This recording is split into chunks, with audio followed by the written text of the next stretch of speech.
Okay, so first things first, thank you very much, Rajiv, for putting this together, and especially to the volunteers who've come out. You guys have made this place a blast and solved all my problems. Not going to lie, I was pretty nervous coming up here to present among all my peers, getting ready to be judged, but I feel better with the support of all you gentlemen.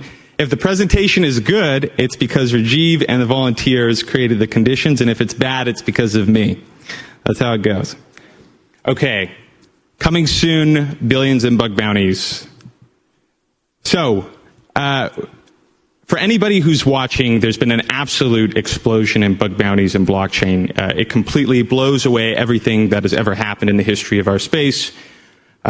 For those of you who don't know, there was actually a very sizable market for vulnerabilities and exploits, of the primary buyers being nation states in the past, but all that is extremely opaque and not public. Now, with the rise of DeFi especially, there's been this huge rise in bounties. And while I know about it, because that's what I have to live and breathe every day and suffer through and also have a great time with all of you guys about, I'm cognizant that most people don't really understand what's driving it, what's going on here, and what the trajectory is. So my main goal here is to give you guys a glimpse into the future as to what's going to happen from all the data and the experiences that we've had, and then most especially get to questions as quickly as possible. So, David, Babel, please, show me the numbers ahead of time, because I think the questions are going to be more interesting than my presentation more generally. Okay, we're going to do a quick overview of what bug bounties used to be like in crypto, what bug bounties are like now, and where blockchain bug bounties are going. So, when we were starting Immunefi, this is late 2020, we did a survey of all the bug bounties in the space. In aggregate, all the exchanges, all the wallets, all the projects, all the DeFi applications, all the on-chain applications, all the L1s, everything, $4 million in bounties across everybody. That's 150 plus projects. This was very sad. This was very sad. Additionally, you saw most projects in the space didn't even have bug bounty programs. Of course, there were general security problems with that, but they didn't even see the need. There were a few programs largely on HackerOne, but they were sad, with low payouts and lots of bad reviews, people being very unhappy with the results, getting shafted in various ways. And the programs were primarily written by lawyers, which is how it works in the rest of the world.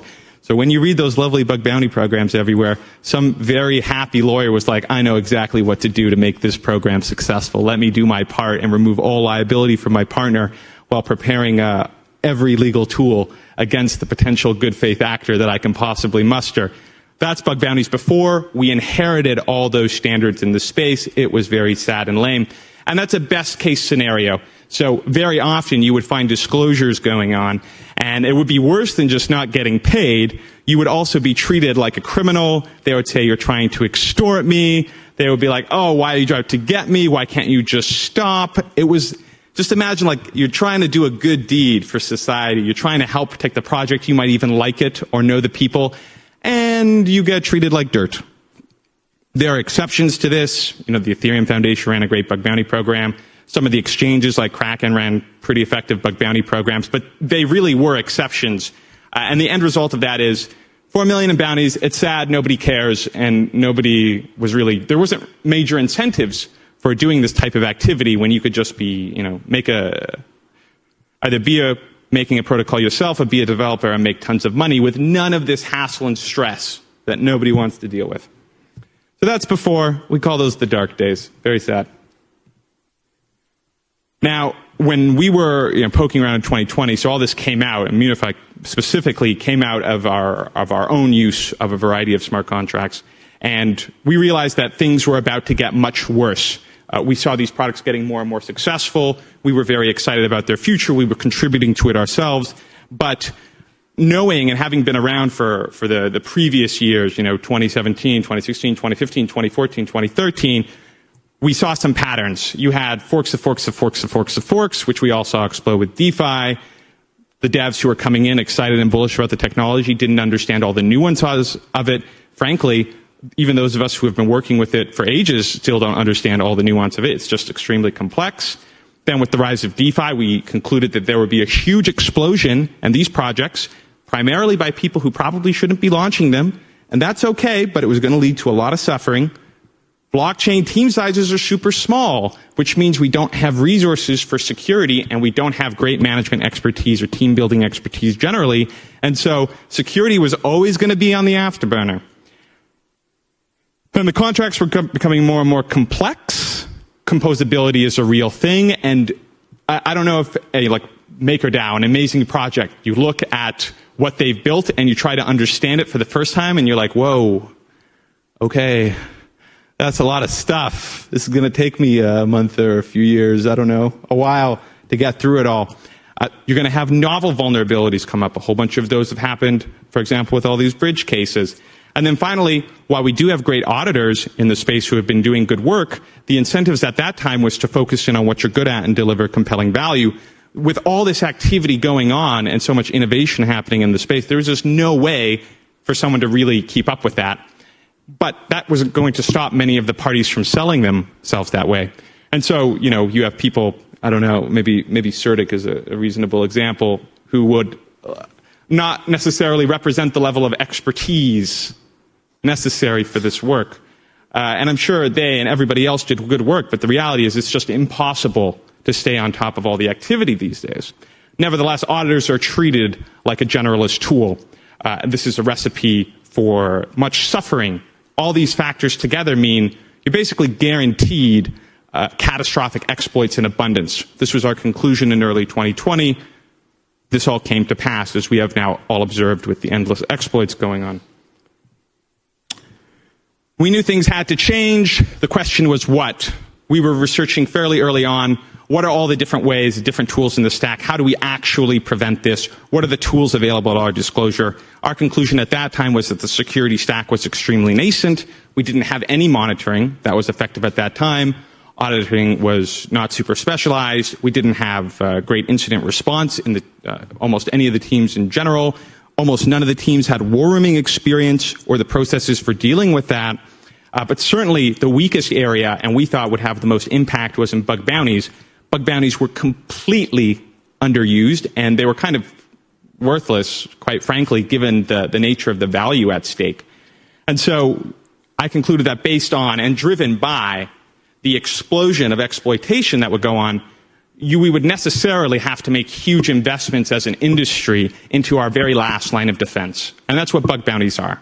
The last line of defense, after every layer in your security Swiss cheese has failed to block, you have that last layer, a bug bounty, which is basically a request. Please, if you find something, if you find anything, I will pay you and glorify you to protect me and my users. So please do it. That is what they are in reality. And at the time when we were doing our research, you know, we had that sad $4 million in rewards. So they're like, please, we want your help to save our billions of dollars no matter what, and we're willing to pay you $10,000 for it. And it's like, okay, that's not going to survive. The force of business incentives and personal interest is going to make those numbers explode. So early last year, I made the prediction there's going to be $10 million. $10 million bug bounties, a single bounty, $10 million. This is going to become a thing. This is going to become a standard in the space. Everybody laughed me out, quite, fairly so. I don't blame anyone for it. It was extremely audacious. But the reality is just, we need the security talent. We need people looking through basically every piece of high-value smart contract code and L1 code and so on and so forth. But the incentives weren't there, and there needed to be.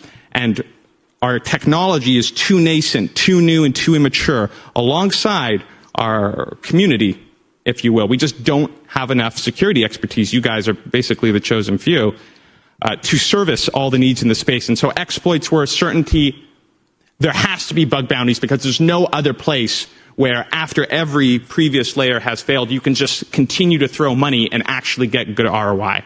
Bug bounties are the only thing that can provide that. And this is indeed what we found. So we constated that there would be this virtual cycle. This has proven to be the case. At the core of it is you have high impact disclosures, things that are very bad, things that are very public.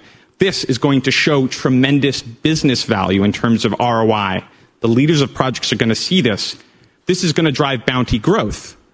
This is going to attract the security expertise that we actually need to secure the space. That security expertise is going to then filter out not just to bug bounties, but to auditing firms, to projects, and so on and so forth.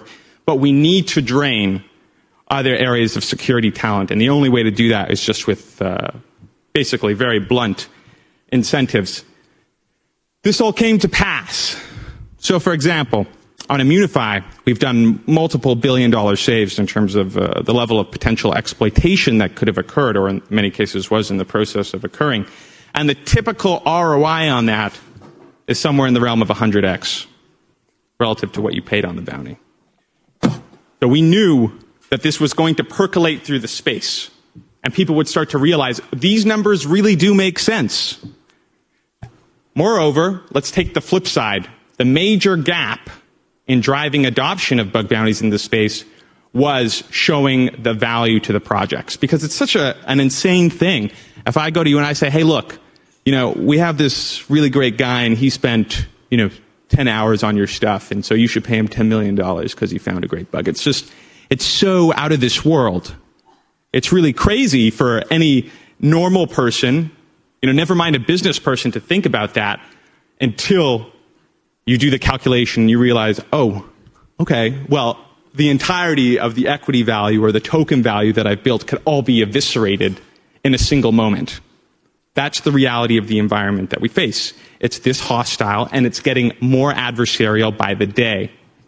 So, the virtuous cycle is real. Bug bounties are going to get bigger. This came to pass, but what we see today is really just the early innings of what's to come. So we have two great projects, Wormhole, MakerDAO, both very strong security teams, both have $10 million bounties, and we have a host of other projects that are following suit. There's going to be more and more of them. We ourselves have now paid, 25 is a bit outdated, well in excess of $25 million in bounties to our hackers. We're providing those incentives, we're proving they're real. We're saying, here, look, if you do something that's good for the community, we really will, pay you a lifetime's worth of money. It's not a joke. Today we have about $136 million in bounties on Immunefi. It has been 15 months, 16 months since we started. That's $4 million in the space total to $136 million on us alone. That's not inclusive of all the independent programs in the space, which should add another $40 to $50 million in bounties. This is a pretty steep trajectory in terms of the growth. We've saved, at least for us, around $30 billion, priced most conservatively, much more if you look at token impact and the value of potential loss on top of platforms. But that's just us. You can talk to the DDoP guys. They've done their own parts. Change Security, they've done their own parts. IOC, they've done their own parts. Lots of great teams. Open Zeppelin, they've done their own parts. Like the sheer opportunities we've had for those billion-dollar doomsday scenarios, single moments where that much money could have been lost. We're well past a dozen at this point that ended up being solved by responsible disclosure. Okay, Ronin hack was, of course, around 600 mil. Looks pretty bad. We have, again, at least a dozen cases where that could have been multiples of that worse. Think about the consequences of that to the space, right? When those events happen, what they do for our credibility, our prestige.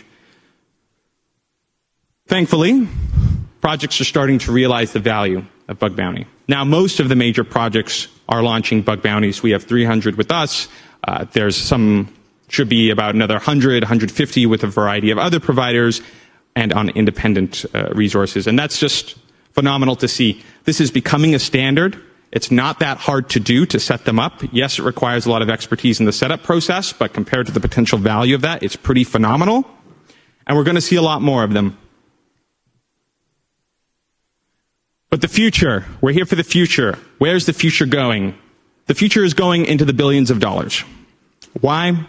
All these pressures in terms of the inherent vulnerability of the technologies that we create no other way than to increase the demand. The only people who can protect against these vulnerabilities are you all here. And there's really not enough of you. Frankly, I don't see how we're going to have a sufficient security community. I don't think we're ever going to keep up with the demand, not over the next 5 or 10 years. It's hard for me to imagine, given the amount of training and work and risk all of you have to undertake to build these skill sets and be willing to engage in responsible disclosure behavior. It's just, there's going to be a severe crunch in security talent for everyone. And this is going to make the kind of talent that can spot billion-dollar vulnerabilities in extreme high demand. The way we're going to attract that demand, once a project has made investments into every part of the security stack proceeding, which they will, serious $100,000, multi-million-dollar investments in every proceeding step, from audits, tooling, monitoring, etc. It won't be enough. All the remaining capital will flow into bug bounties as the very last line of defense that you hope you will never, ever have to use. That's why this is coming. How certain am I? We did a very conservative estimation on where this growth was going to come. It was late last year. Still in the first year of our business, very young, still very fresh. Well, I'll skip this one. I think we covered a lot of it. We estimated that on the most conservative basis, we would probably go to about 200 mil in bounties. Today, we are well ahead of that in terms of the timeline. We expect to beat that soundly. So what's the road to $1 billion in bounties? Well, if we maintain the current rate 2 years from now, 3 years from now, and that's looking at us alone. That's not looking at all the other great partners in the field. There are other good firms. There are other good teams and independent bounties that are being done who are also going to add to this number. And we're all competing for the same talent. The thing that drives that talent's interests is the bounties, and so the projects are going to compete to capture it. And with that will come the payouts. Again, on a conservative basis, we estimated we would get to around 66 million in payouts by the end of the year. At the current trajectory, we are well ahead of that as well. All this is speeding up. It's not slowing down. And I hope it will make all of you who choose to act in the interests of the community and do what's good for the users who just don't have the power to protect themselves very wealthy people. I think that is a very good trade. That's mostly it for the quick kind of presentation on the pressures that are moving the bounty sizes up and how that is really going to lead to a dramatic increase in the size of this space and also all the pressures on it. We've talked about the North Koreans. Well, you better be prepared for those types of attacks as an institution because they're coming one way or another, and your pipeline is a target. But what would be the most valuable thing now? Questions. That was a lot of words. What does anybody want to know? What do people don't understand? How can I be most helpful? What you just say, it's both really good news and really bad news. The reason I say really good news in the panel before somebody brought up the issue that in this space, many projects come from a guy that had an idea and puts it up together, and that would be in it for any of the things. How could you, and this goes for the tooling too, help those guys that are going to be left in the dark? There won't be, nobody would work out for a bounty for those guys that couldn't pay at the beginning, and at the beginning, especially for decentralized systems where there may be already grown enough in size of value in there, but they don't have any income to pay. How could you help that so that the community will be safer? Let me mirror that back to you, make sure I understand. You asking how can we help small, decentralized projects that don't have organization expertise in this area or the resources to do so?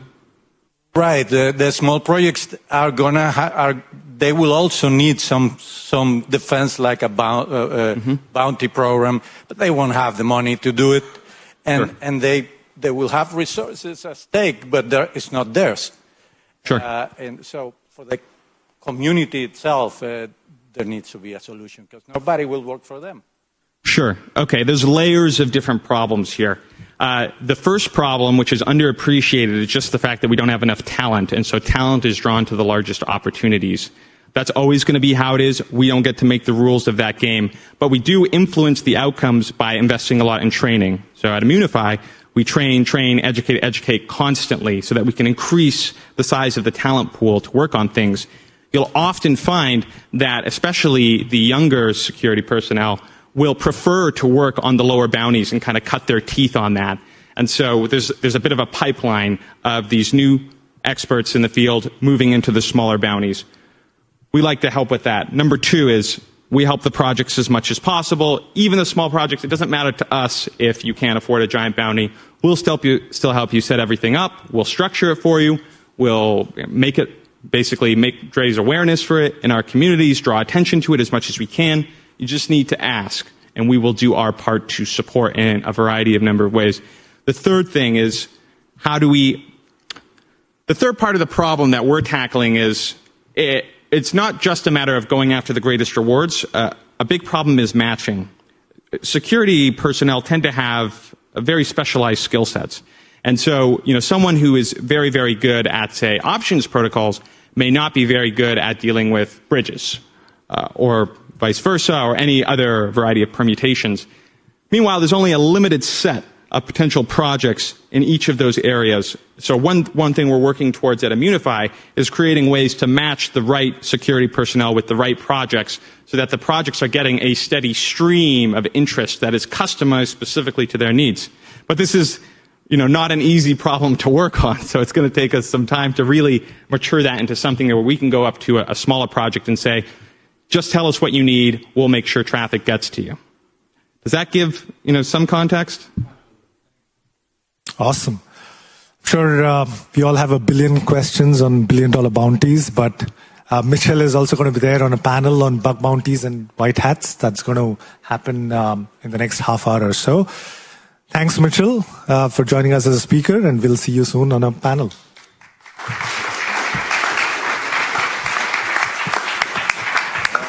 Thank you.